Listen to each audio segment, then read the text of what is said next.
तो hello everyone.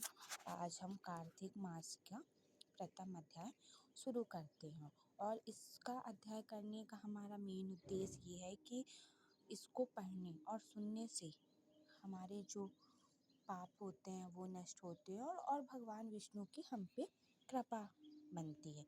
तो आप सभी इसको सुनिए और अपने जो आप हमसे पूर्ण हो सके वो करिए। तो चलिए हम शुरू करते हैं।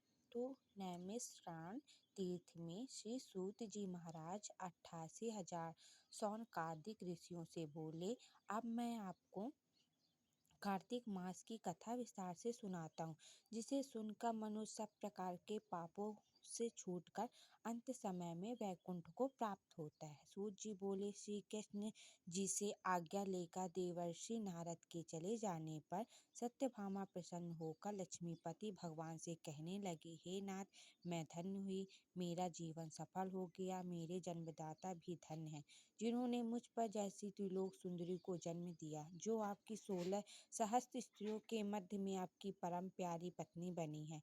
मैंने वह कल्प वृक्ष आदि पुरुष आपके साथ नारद जी को विधि पूर्वक दान में दे दिया, परंतु वही कल्प वृक्ष मेरे घर में लहराया करता है, जिस बात को मृत्यु लोक में कोई भी स्त्री नहीं जानती। हे त्रिलोकीनाथ, मैं आपके कुछ पूछना चाहता हूँ।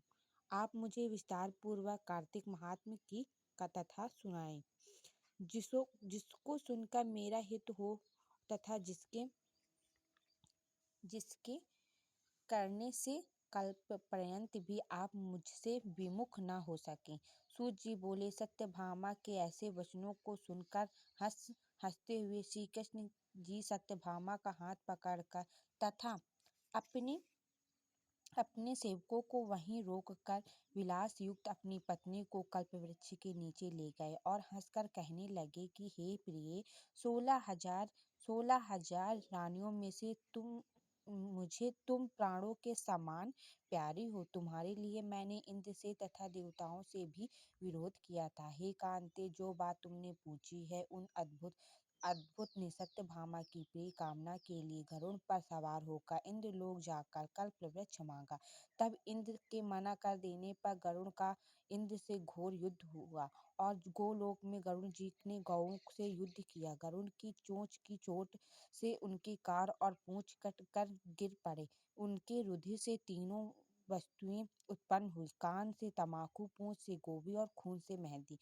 इन तीनों के प्रयोग करने से मोक्ष प्राप्त नहीं होती। अब गौओं ने भी क्रोध में भयंकर गरुड़ को मारा, जिससे उनके 3 पंख टूटकर गिर पड़े। इनके पहले पंख से नीलकंठ, दूसरे से मोर, तीसरे से चकवा चकवी उत्पन्न हुए।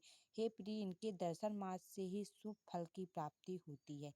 यह सुनकर सत्यभामा बोली, हे प्रभु, मैंने पिछले जन्म में कौन कौन से दान, व्रत व जप नहीं किए, मेरा कैसा स्वभाव था तथा मैं किसकी पुत्री थी और मुझे मृत्यु लोक में जन्म क्यों लेना पड़ा। मैंने ऐसा कौन से शुभ कार्य किए जिससे आपकी अर्धांगिनी हुई। कृष्ण बोले, हे प्रिय, जो तुमने पूर्व जन्म में शुभ कर्म किए हैं, विस्तार पूर्वक कहता हूँ। पूर्व समय में सतयुग के अंत में मायापुरी में अत्रि गोत्र में देव शर्मा नाम का एक ब्राह्मण वेद वेदांत का जानने वाला रहता था। वह रोज अतिथियों की सेवा, हनन और सूर्य भगवान की पूजा किया करता था। उसका तेज सूर्य के समान तेजस्वी था। उसके वृद्धावस्था में गुणवती की कन्या हुई। उसका विवाह उस पुत्रहीन ब्राह्मण ने चंद्र नाम के अपने शिष्य के साथ कर दिया।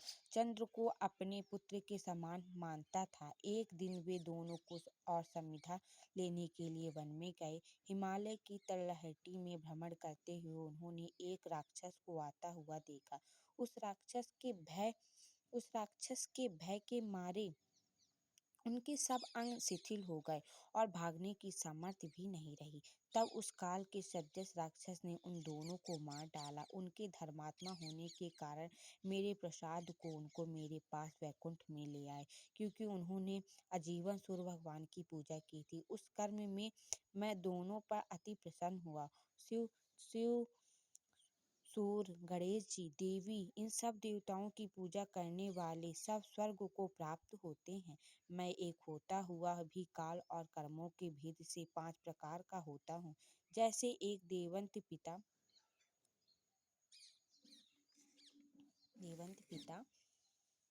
भ्राता आदि नामों से बोला जाता है। जब वह दोनों विमान पर चढ़े हुए सूर्य के समान तेजस्वी रूपवान चंदन और माला धारण किए हुए मेरे भवन में आए तो दिव्य भोगने लगे। और ऐसे ही हम दूसरा अध्याय भी आज ही करेंगे, क्योंकि ये कार्तिक मास शुरू हो चुका है, तो हम इसे भी कर लेंगे और इसमें अध्यायों की संख्या भी थोड़ी अधिक है, तो इसीलिए दूसरा अध्याय भी हम करते हैं। चलिए इसी गुणवती की कथा हम सुनते दूसरे अध्याय में। भगवान श्री कृष्ण ने कहा, हे देवी गुणवती, अपने पिता व पति के राक्षस द्वारा मारे जाने का समाचार सुनकर बड़ा विलाप करने लगी। हाँ नाथ, हाँ पिता, मुझको त्याग कर तुम कहाँ चले गए? मैं अकेली कन्या हूँ, तुम्हारे बिना अब मैं क्या करूँ? अब मेरे भोजन और वस्त्र आदि की व्यवस्था कौन करेगा? घर में स्नेह पूर्वक मेरा पालन पोषण कौन करेगा? मैं कुछ नहीं कर सकती, मुझ विधवा की रक्षा कौन करेगा? मैं कहाँ जाऊँ, कहाँ रहूँ? मेरा तो अब कहीं ठिकाना ही नहीं रहा। इस तरह रोती और बिलखती गुणवती पछाड़ खाकर पृथ्वी पर गिर पड़ी और मूर्छित हो गई और देर तक पड़ी रही। फिर जब होश में आई तो पूर्ववत अत्यंत करुण विलाप कर शोक सागर में डूब गई।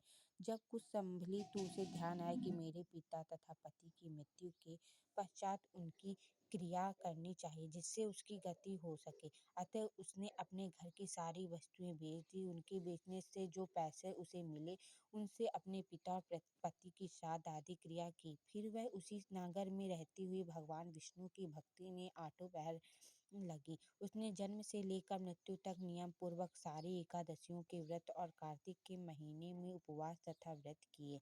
हे प्रिय, हे एकादशी और कार्तिक व्रत मुझको बड़े ही प्यारे हैं। मुक्ति, भक्ति, पुत्र तथा संपत्ति को देने वाले परम पवित्र है। जो मनुष्य कार्तिक मास में जब तुला राशि पर सूर्य आता है तब सवेरे उठकर स्नान करते हैं, व्रत उपासना करते हैं, वह मुझे बहुत ही प्यारे हैं। क्योंकि यदि वह बड़े पापी भी हों तो भी स्नान व व्रत के प्रभाव से उनको मोक्ष की प्राप्ति हो जाती है। जो मनुष्य कार्तिक में स्नान, जागरण, दीपदान, तुलसी के वृक्ष की रक्षा करते हैं, वह साक्षात विष्णु भगवान के तुल्य है। जो मनुष्य कार्तिक मास में मंदिर में झाड़ू लगाते हैं और स्वस्तिक बनाते हैं, विष्णु पूजा करते हैं, जीवन मुक्त हो जाते। यह सुनकर गुणवती भी प्रतिवर्ष मन लगाकर कार्तिक का व्रत और भगवान विष्णु का पूजन करने लगी। हे प्रिय, एक बार वह ज्वरग्रस्त थी और दुबली हो गई थी। फिर भी किसी न किसी प्रकार गंगा स्नान के लिए चली गई। गंगा तक पहुंची, किंतु शीत के मारे वह बुरी तरह से कांप रही थी। वह एकदम शिथिल हो गई। तब मेरे भगवान विष्णु के दूतों के द्वारा मेरे धाम में आई। उसके पश्चात ब्रह्मा आदि देवताओं की प्रार्थना पर जब मैंने कृष्ण का अवतार, तो उस समय मेरे गण भी मेरे साथ आए। वह सब इस पृथ्वी पर यादव बने हैं। तुम्हारे पिता, जो कि पूर्व जन्म में देव शर्मा थे, इस समय सत्यजित हैं। पूर्व जन्म में चंद्र शर्मा, जो तुम्हारा पति था, वह आकू है। और हे ब्राह्मणी, तू ही वह गुणवती है। यह कार्तिक व्रत का ही प्रताप है, जिससे कि तू मेरी अर्धांगिनी बनी है। पूर्व जन्म में तुमने मेरे मंदिर के द्वारे पर तुलसी का पौधा लगाया था। वह इस समय तेरे महलों के आंगन में कल्पवृक्ष के रूप में खड़ा है। तुमने जो उस जन्म में दीपदान किया था, उसके कारण तुम्हारी देह सुंदर है, तुम्हारे शरीर में शोभा है और घर में साक्षात लक्ष्मी निवास करती है। तुमने चूंकि पूर्व जन्म में अपने समस्त व्रतों का फल प्रति स्वरूप विष्णु को अर्पण कर दिया, उसी के प्रभाव से तुम इस समय मेरी प्रिय भामिनी हुई हो। पूर्व जन्म में जीवन तुमने जो नियम से कार्तिक मास का व्रत किया था, उसका यह प्रभाव है कि मेरा और तुम्हारा कभी वियोग नहीं होगा। इस प्रकार जो कोई कार्तिक मास में व्रत आदि करते हैं, मुझे तुम्हारे ही समान प्यारे हैं। वह लोग जो कि दूसरे जप, तप, यज्ञ, दान आदि करते हैं, कार्तिक मास में किए गए व्रत के सामने उनका फल बहुत थोड़ा होता है। यानी कार्तिक मास में व्रतों को 16वां भाग भी नहीं है। इस तरह से सत्यभामा भगवान श्री कृष्ण चंद्र जी की महाराज से अपने पूर्व जन्म के पुण्य का प्रभाव सुनकर अति प्रसन्न हुई। तो अब कल से हम तीसरा अध्याय पढ़ेंगे और आप डेली कार्तिक की ये कथा सुनिए और इससे हमें बहुत कुछ सीखने को मिलता है और हम अध्यात्म से जुड़ते हैं। तो आप सभी लोग इसको सुनें और भगवान विष्णु, भगवान सभी देवों की पूजा करें और अध्यात्म से जुड़ते जाएँ। धन्यवाद।